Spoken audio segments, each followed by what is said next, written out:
Welcome to Biography with Plutarch, where we delve into the lives of extraordinary individuals, seeking to understand the intricacies of their character and the events that shaped them.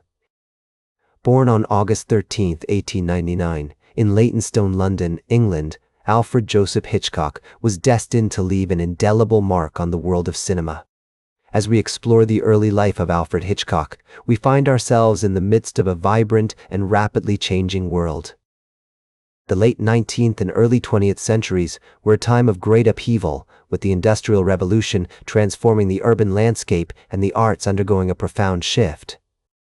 It was within this dynamic context that Alfred Hitchcock's family, modest shopkeepers, instilled in him a strong sense of discipline and moral responsibility. His father, William Hitchcock, was a greengrocer and a devout Catholic who owned a small shop on the High Street in Leytonstone. The family lived above the shop, where young Alfred would often watch the bustling streets below, developing an early fascination with the world outside his doorstep. The Hitchcocks were a close-knit family with 3 children: Alfred, his older brother William, and his younger sister Nellie. Their mother, Emma Jane Whelan, was a homemaker who managed the household and cared for the children. The family's modest means and strong Catholic values played a significant role in shaping Alfred's worldview, instilling in him a sense of responsibility and respect for authority. As a child, Alfred Hitchcock attended the Howrah House Convent School in Leytonstone, where he developed an early interest in engineering and design.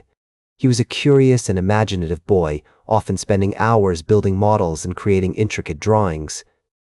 In 1910, at the age of 11, Hitchcock began attending the London County Council School of Engineering and Navigation in Poplar, where he excelled in his studies and developed a passion for technical drawing.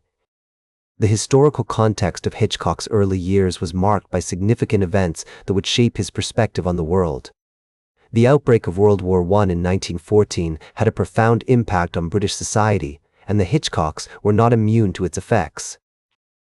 Alfred's older brother William joined the army, and their father's shop struggled to stay afloat during the war years. These experiences would later influence Hitchcock's cinematic themes, particularly his exploration of fear, anxiety, and the human condition.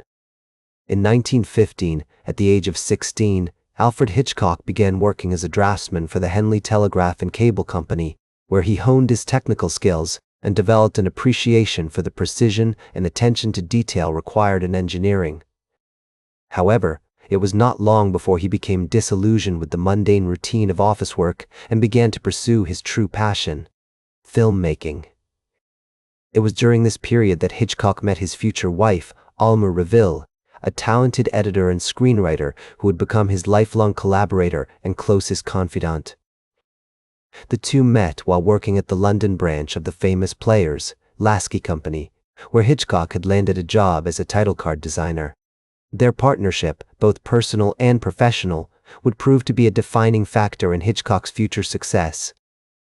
In 1920, at the age of 21, he landed a job as a title card designer for the London branch of the famous Players, Lasky Company, where he met his future wife, Alma Reville. This marked the beginning of a lifelong partnership that would prove instrumental to Hitchcock's success. The couple married in 1926, and Alma became not only his wife, but also his closest collaborator, editing and co-writing many of his films. Hitchcock's early work as a title card designer soon gave way to more substantial roles in filmmaking.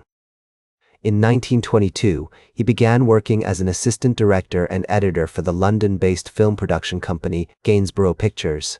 It was during this period that Hitchcock developed his skills as a filmmaker, learning from experienced directors and honing his craft on numerous silent films.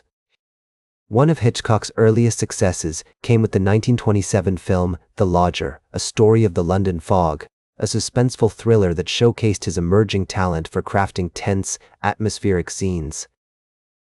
Throughout the 1920s and 1930s, Hitchcock continued to build his reputation as a master filmmaker, directing a string of successful films in Britain, including Blackmail, Murder, and The 39 Steps.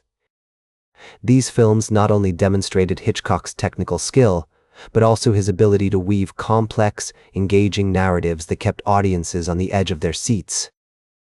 Hitchcock's success in Britain eventually caught the attention of Hollywood producers, and in 1939 he made the move to the United States, signing a contract with David O. Selznick Productions. This marked the beginning of a new chapter in Hitchcock's career, one that would see him direct some of his most iconic films, including Rebecca, Suspicion, and Notorious. The 1940s and 1950s were a period of immense creativity and productivity for Hitchcock, as he continued to push the boundaries of filmmaking with classics like Rear Window, Vertigo, and North by Northwest. These films showcased Hitchcock's mastery of the medium, featuring intricate plots, memorable characters, and a level of visual sophistication that raised the bar for filmmakers everywhere. Throughout his career, Hitchcock was driven by a passion for storytelling and a desire to innovate and experiment with the cinematic form. His collaborations with actors like Cary Grant, James Stewart, and Ingrid Bergman resulted in some of the most iconic performances in film history, while his work with screenwriters like Charles Bennett and Evan Hunter produced scripts that were both intelligent and suspenseful. He was a true artist, always seeking new challenges and pushing himself to explore different themes and genres. These films showcased Hitchcock's ability to adapt to changing audience tastes and to push the boundaries of what was acceptable on screen. One of the most notable aspects of Hitchcock's later career was his collaboration with actress Tippi Hedren, who starred in both The Birds and Marnie. Hitchcock's work with Hedren was marked by a level of intensity and control that was characteristic of his relationships with many of his leading ladies. Despite the challenges of working with Hitchcock, Hedren has spoken highly of the experience, citing the director's meticulous attention to detail and his ability to elicit powerful performances from his actors. In addition to his work with Hedren, Hitchcock continued to collaborate with other talented actors and screenwriters throughout the 1960s and 1970s. Films like Torn Curtain and Topaz showcased Hitchcock's ability to craft compelling stories and to elicit memorable performances from his cast. Despite some critics' claims that Hitchcock's work was beginning to show signs of fatigue, the director remained a major force in Hollywood, with a reputation for innovation and excellence that continued to inspire new generations of filmmakers. As Hitchcock entered the final years of his life, he began to receive widespread recognition for his contributions to the film industry. In 1967, he was awarded the Irving G. Thalberg Memorial Award by the Academy of Motion Picture Arts and Sciences, an honor that recognized his lifetime achievement as a filmmaker. In 1971, Hitchcock was knighted by Queen Elizabeth II, becoming Sir Alfred Hitchcock in recognition of his services to the arts. Despite his advancing age and declining health, Hitchcock continued to work on new projects until the end of his life. His final film, Family Plot, was released when Hitchcock was 76 years old, and it remains a testament to his enduring creativity and passion for storytelling. Throughout his career, Hitchcock had been driven by a desire to innovate and experiment with the cinematic form, and even in his final years, he remained committed to pushing the boundaries of what was possible on screen. Hitchcock's influence can be seen in the work of countless other filmmakers, from Martin Scorsese to Steven Spielberg, who have cited him as a major inspiration. Today, Hitchcock's films remain widely popular, with classics like Rear Window and Vertigo continuing to thrill audiences around the world. In conclusion, Alfred Hitchcock's later years were marked by continued success, innovation, and recognition for his contributions to the film industry. That's all for today's Biography with Plutarch. Remember to like, share, and subscribe. And until next time, remember that understanding the lives of remarkable individuals helps us better understand ourselves.